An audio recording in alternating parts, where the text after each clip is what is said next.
All right, so next slide. There are some notes that I posted. Yes, Bruce, I question. had a quick question on that. Now, when you're talking a class, and I'm going to use the house analogy, Mhm. it would be, and every instance of it would be exactly that same house. So if I was going to have a different house, like say a split level ranch, Mhm. that would be Another subclass of it another, or something. Yes. another class, and then a different kind of house is another, and each would have its own instances under that. In general, yeah, it's a great question. A footprint of a class already instantiated is going to be always is going to be the same. Um, so if you create a range type of house and colonial type of house, those have to be two different classes so that your objects are different. Yet there could be ways to make those things more flexible. For example, you could create a composition of your class and then have a collection of rooms. That way, collection could be flexible, but it's a separate object, right? To get that flexibility, you have to separate the collection from the original definition of the house to make it a collection of rooms somehow. And if that's enough for you to use in your, in your software, then you could do that, and we call it a composition. More about this later on. But to begin with, if I define a car and a truck and some like a school bus class, to describe uniqueness of each one of them, I have to create a different class.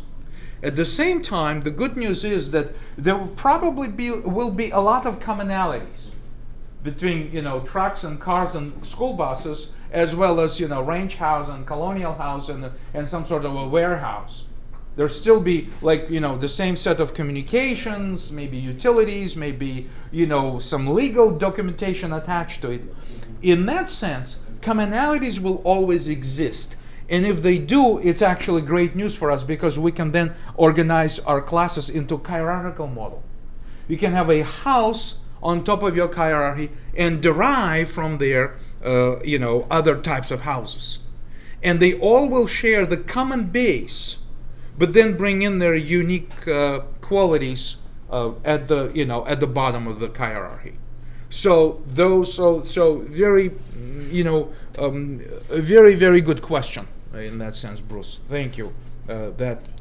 Something to, something to think about, and something to discuss in the future. I'm not going to go through a lot of what's some notes, not a lot, but some notes that are mentioned in this YouTube notes that I posted and actually use an automated voice. Those are really my notes, and I just push them through text-to-speech generator and post it as a video. So you can watch it at home. I'm not going to run that. Perhaps what I could do, I should have started this. What I could do is that if I can find maybe an instance of NetBeans, so we can maybe run a small little demo of what this may look like. So I'm starting NetBeans, and just to give you a demonstration what the program may look like that uses a class, and we'll say there's a house or some other class, and see how we can actually try to make use of those things. All right, while this is loading, move on to the next slide. Okay, perhaps this is an example of what the syntax looks like, and what other ways exist to describe class designs. Essentially, we mentioned already that we would like to spend sufficient time to design our software so that we understand what type of code needs to be written. So perhaps we can describe what this person class is, while working on the design of our program, and then a programmer goes ahead and creates an actual definition of it, formally written in the particular programming language. So that is being used. So okay, so here's my NetBeans NetBeans screen, right?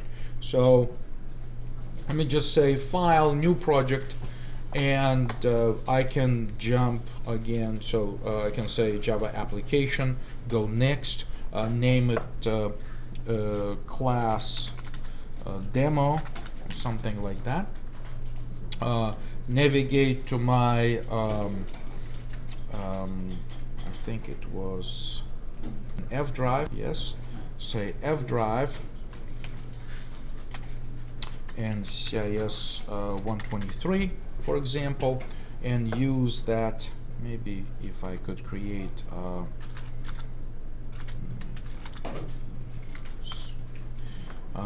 subfolder, so I can and then of course you know my style to rename this main class. I would like to create the main class, and I'll rename it to be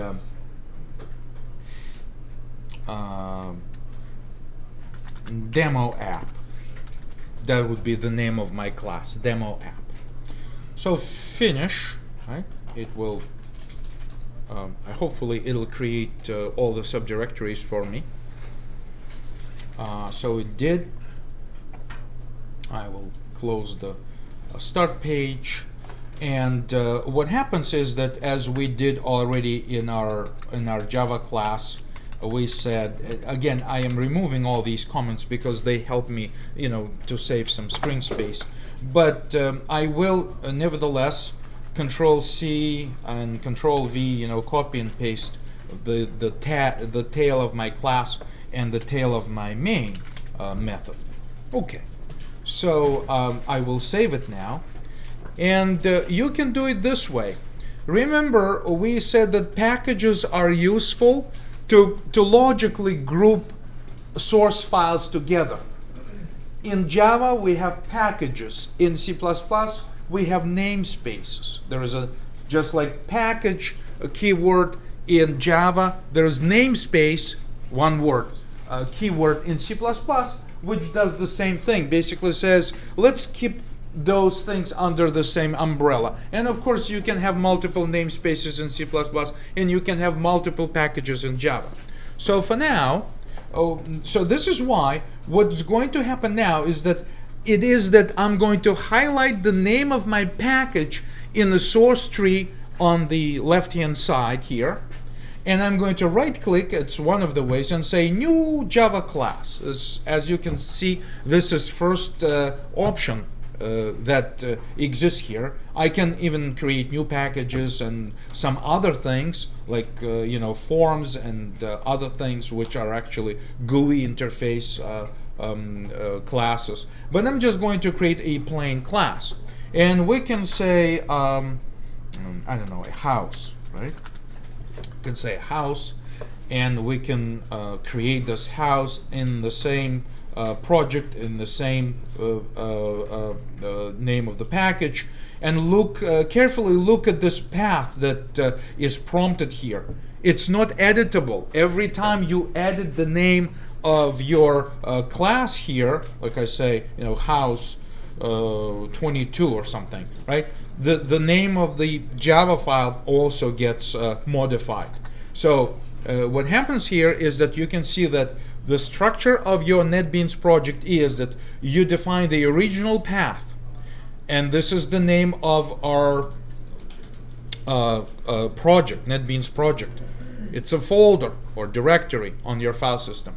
Then there's a source subdirectory, and there is a name of the package subdirectory, and finally there will be the name of the file, which in Java has to follow the name of the class that has been created.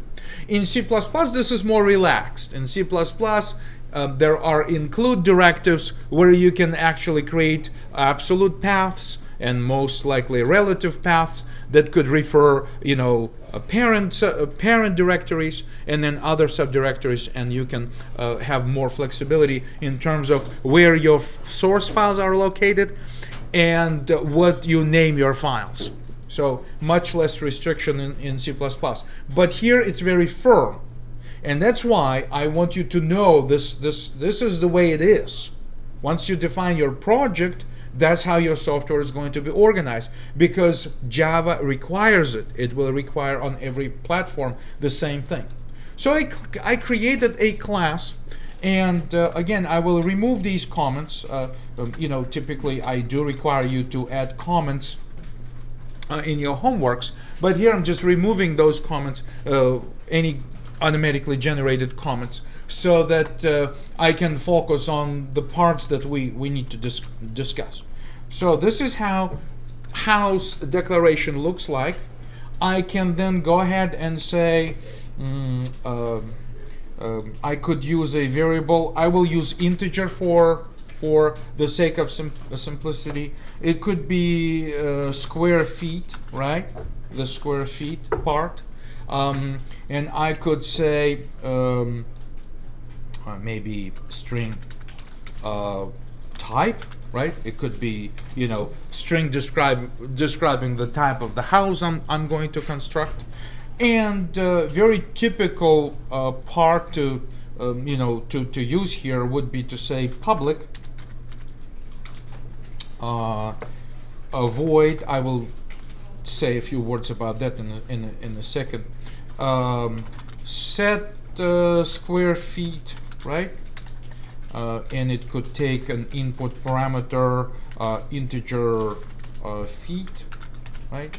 And then in its internal method logic, it'll simply say square feet equals feet that were passed to the method. Similarly, I can perhaps copy and paste to save some time, and say return an integer, and it will say get square feet, and no input parameters, and I can say return square feet. Okay. We will call those things getters and setters. You already know that this is a comment. Those will be called data attributes. Data attributes. Okay, or all of them are class members. So let me explain what I have so far in this class. I have two pieces of data. One is a string, another one is an integer number. When we say class is instantiated, this is exactly what happens. Those two data pieces will be instantiated and will exist in, if I switch to our demo here, if this was this file right here, this file named house.java that defines class house, right? So it's this file on my example diagram. At runtime, what's going to happen is that instance will be created. It's an arrow, just way of thinking about it.